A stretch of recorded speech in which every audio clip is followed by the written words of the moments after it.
Hello friends, today I'm going to help you understand how to buy and flip real estate for a profit. So how do you buy and flip real estate for a profit? Well, by the end of this video, you'll have a solid grasp on how to identify promising properties, calculate your potential return, and execute a flip with precision. I'm sure you've all seen the shows on A&E about flipping real estate. And that might just be the glamorous stuff out there that we see on TV, but I promise you there are a lot of real estate investors that are making money flipping real estate right now. But what is it that sets them apart from everybody else? Well, I promise we're going to answer this question by first explaining what flipping is as a strategy. Next, I'll cover how to identify properties for your fix and flip. And finally, I'm going to dive into the most important elements of the strategy. If you are ready, let's go.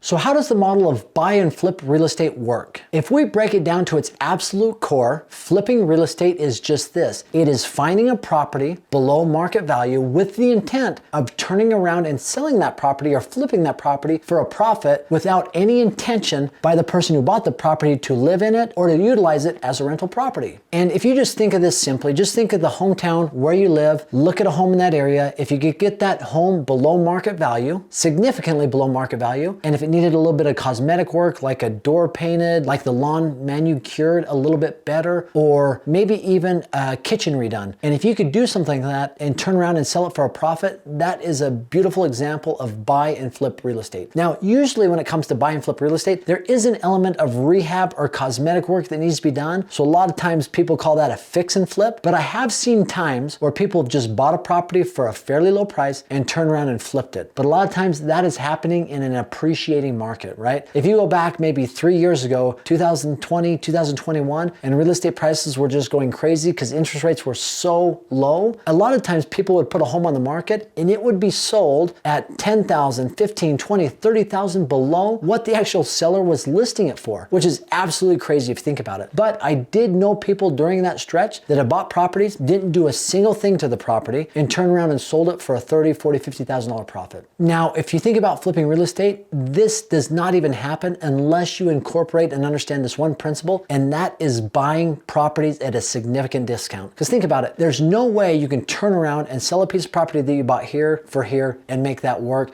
or be any sort of viable business. I think that goes without saying, but understanding how to get these properties at a significant discount is really important. And two elements that go into that are distressed properties, distressed sellers. So if you can just identify that, you can then go multiple levels deep to understand what to do next, right? So a distressed seller, we understand that as somebody who is in distress, they've got a challenge, they've got a problem, and by selling their home would solve a lot of those problems. But there's also some emotional attachment to that home, right, that they own. So if it's just transactional, it's easier for them to be like, no, I'm not interested in that, right? Even if they're going through some really challenging things. However, if your approach is one more of solving a problem, so I promise you, if they're distressed, selling the home is the major problem, but there are subcategories under that that are also challenges. And if you can go in and be solution oriented to help them, chances of you getting a deal done are so much greater than somebody who is just transactional, right? Like they might need to store their stuff in a storage unit for months at a time. And if you're willing to pay for that, I know that sounds like you're putting more money out there, but $150 a month for 4 to 6 months is pennies compared to the profit you can make on a flip if you get it at a discount. Or they might need a moving truck, right? Or they might need a place to stay for a month. So there are multiple ways to solve their problems and sub problems by coming in solution oriented. Now, distressed properties are just that. Those are run down, they've got challenges, they need something done to them to get them up to par to be able to sell. And understanding those two elements of distressed sellers, distressed properties is going to help you then identify and know which properties to buy that you can turn around and eventually flip.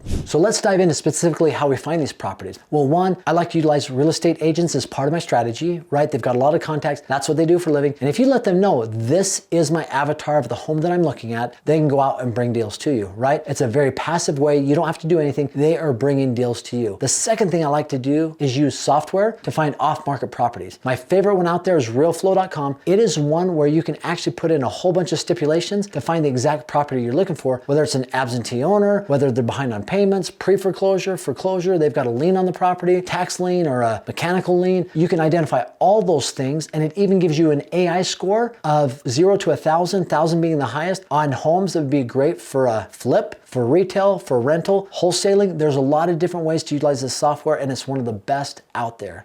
The third thing is I like to drive for dollars, right? That's just driving around looking at homes. I've done this many times where I've driven by a property and thought, man, I wonder if they'd sell it at a low price because it needs some work done on it, right? That's called driving for dollars. Going up to the door and just asking if they'd be willing to sell their home, just very nonchalantly. And if they are, at that point, you engage into the negotiation with them as a problem solver. And the last thing is utilizing call centers. I know a lot of groups out there, a lot of real estate investors that will utilize call centers to send them leads every single day. And a lot of these are professional. They utilize people within the United States, outside the United States. Now, they don't sell the deal for you, but they give you leads of people who've answered a handful of questions, and then you can go to work, once again, solving somebody's problem. So now that we understand what flipping real estate is, we understand how to find properties and the tools that'll help us find those properties, let's talk about how we find buyers for these properties. One of the most important ways to do that is to build a buyer's list. So building a buyer's list is something that takes time. It's not something you're gonna see benefits from a month from now, 6 months from now, or maybe even a year from now, but anybody who is involved in real estate, selling, buying, transacting, those can all go on your buyer's list. And over time, you might build up a list of 300, 400, 500 people that'd be great candidates to buy your property when you're turning around to sell it, right? Or even utilizing real estate agents. At that point, you're listing it at kind of more of a market value. It's fixed up. They're a great resource to bring you people. The second way to potentially find buyers is on Facebook. Now, I do talk about Facebook a lot, but it is an amazing place to transact real estate, and finding buyers, they're all over Facebook. And you can get into Facebook groups that are very specific for the type of real estate investing strategy that you're looking for. So if you have a property that you've rehabbed, that you're ready to flip, you can go on Facebook and say, listen, I want to sell this piece of property, or I have this property for sale. But I will tell you one important element: becoming a really good copywriter, or taking the time and energy to really go through what is said on that post to make sure that it sounds attractive and good and it's going to elicit questions, is really important, because I've seen some really dull and boring posts that get zero traction, and I've seen some really well-written posts that get hundreds of comments on their post that they're able to then find a potential buyer out of that group. But Facebook is an absolute great way.